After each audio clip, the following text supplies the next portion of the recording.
for the talk on the topic Understanding Coagulation Factors and Mechanism in Hemostasis.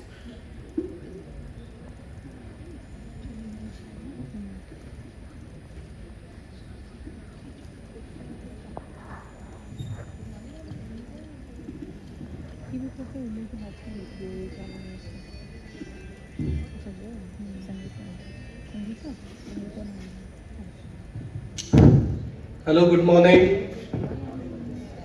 Good morning.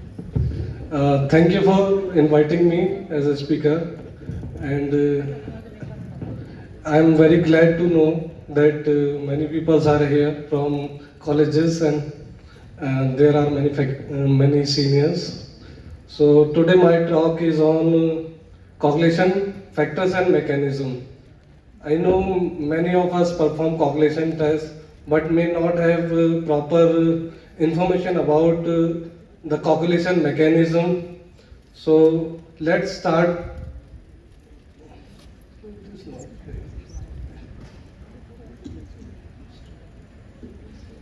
PPT is not playing properly. So let's start with the basic.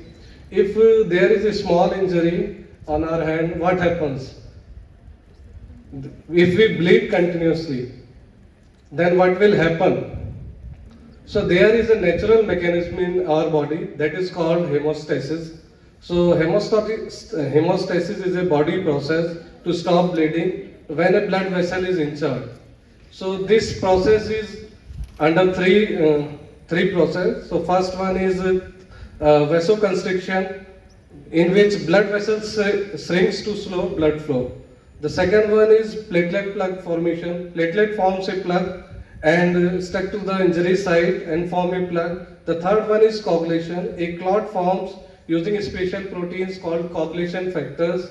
So there are 13 coagulation factors. So now we will talk only about coagulation. So this is our third step of hemostasis process. It means turning our liquid blood into the gel form. So it can seal the wound and bleeding can stop immediately. So this coagulation mechanism undergoes under three pathways. The first one is the intrinsic pathway.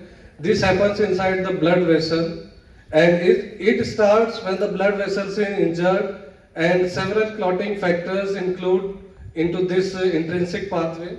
There are four factors, that is factor 12, factor 11, factor 9 and factor 8, which is involved in intrinsic pathway coagulation. This coagulation pathway is triggered inside the blood vessel. The second pathway is extrinsic pathway.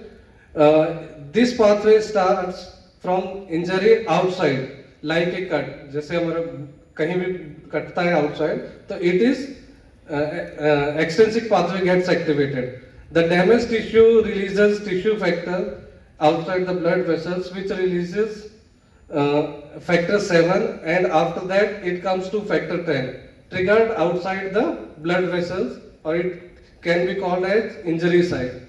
But at last, in both pathway, intrinsic pathway and extrinsic pathway, both comes to end at factor 10. So from factor 10, it comes to the common pathway, both intrinsic and both extrinsic. Then factor 10 turns into prothrombin to thrombin, and this thrombin turns fibrinogen to fibrin. Then fibrin is a gel form of blood. So it creates a net, or it creates a gel form which plugs, and this bleeding stops immediately. So if this coagulation activates more, then what will happen? So this coagulation must be stopped by someone, क्योंकि अगर coagulation blood रुके जा रहा है और उसके बाद में clotting होती जाएगी अंदर में, so this clotting must be stopped by some mechanism. So this mechanism is called as regulation of coagulation, and there are some key regulators like antithrombin. Antithrombin inhibits thrombin and factor 10, so that protein C and protein S, these can work, and these are also called as a natural anticoagulants. Plasmin breaks fibrin, which is called fibrinolysis, tissue factor pathway inhibitors, and protein Z, which inhibits factor 10A and 11A with its cofactors. It is important because deficiencies in these regulatory proteins increase thrombosis risk. अगर इसके अंदर deficiency आएगा तो thrombosis होगा, like DVT, veins के अंदर में thrombosis होगा. So I have divided all factors according to the pathways, like intrinsic pathway, that is factor 12, which is also called as Hedman factor, factor 11 plasma thromboplastin, factor 9 Christmas factor, factor 8 cofactor. Extrinsic pathway में सिर्फ दो ही factor include होते हैं, factor 3 और factor 7. The common pathway has 5 factors: factor 1, factor 2, factor 5, factor 10 and factor 13. So you can note it down. Intrinsic pathway has 4 factors, extrinsic has 2 factors, and common pathway has 5 factors. It can be easily remembered, like intrinsic pathway means the injury inside the vessel. Extrinsic pathway means external injury. And common pathway means final clot formation. So intrinsic pathway is a slow process, which involves these factors. Extrinsic pathway, it is in external trauma and it is a very fast process. अगर ये slow हो जाएगा तो फिर हमारा blood, we will bleed. Common pathway leads to the final clot formation. These are common clotting factors, factor 13, which I have shown here, and these are common coagulation tests which we are performing inside the lab. PTINR, activated partial thromboplastin time, which is APTT, thrombin time, D-dimer, protein C, protein S, factor 8, 9, 11, and platelet function test and platelet test quantitatively, which is in CBC.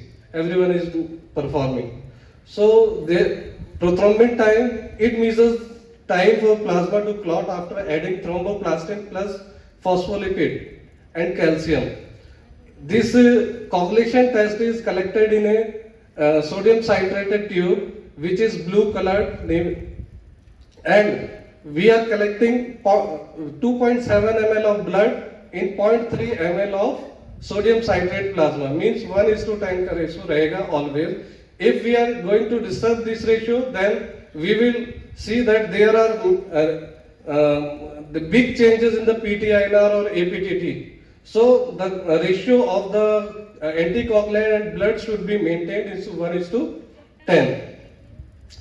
Why it is important? It is important for monitoring warfarin therapy, assess liver function test, and assessing vitamin K status. But PTINR mostly, maximum people say that we require INR.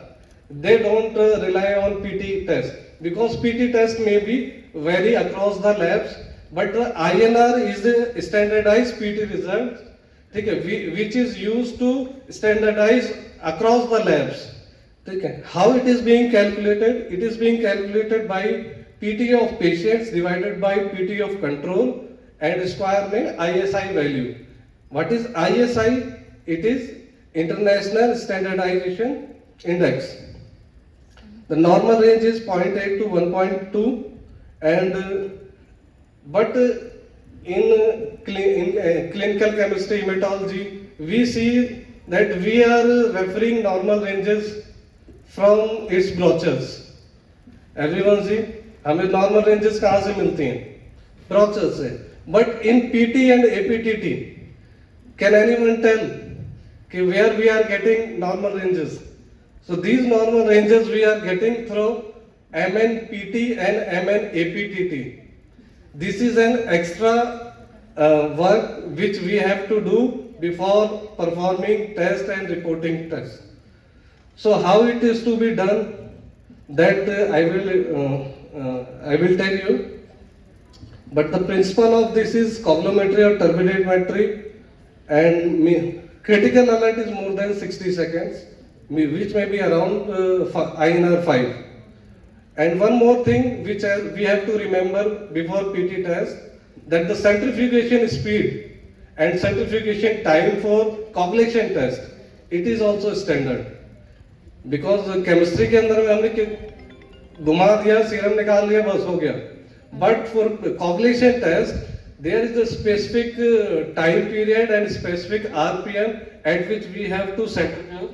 That we have to centrifuge at 4000 RPM for 10 minutes, or if we are centrifuging at 2500 RPM, then we have to centrifuge it for 20 minutes.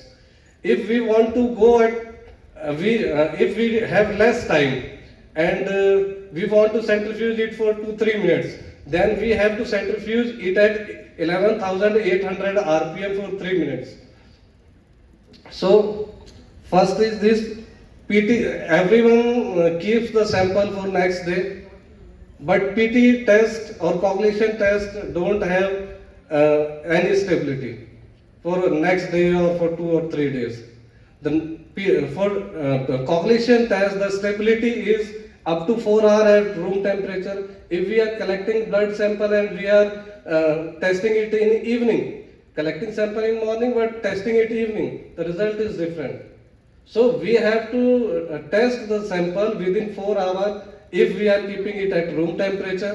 If we are not testing instantly within 4 hours, then we have to keep it at 2 to 8 degree for we can keep it up to 24 hours, but after 24 hours we cannot go for that. And now coming to APTT, MNPT and MNTT, which is a special exercise for deciding normal ranges and PT control.